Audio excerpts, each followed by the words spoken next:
Zdravo!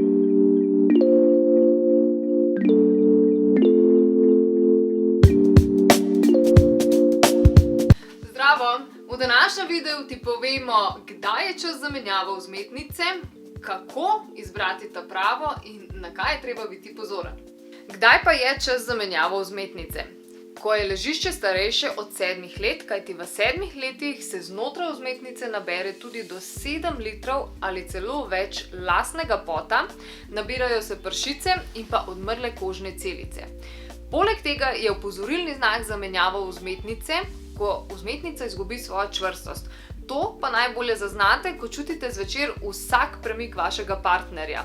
In pa, če se na površini vzmetnic ustvarijo nezaželene vdolbinice. Dimenzija.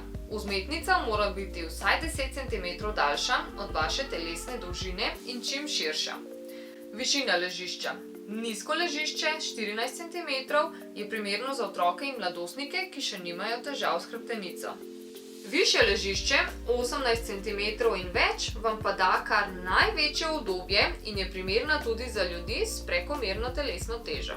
Srednje trda ležišča nudijo oporo, obenem pa se mehka plast prilagodi telesu.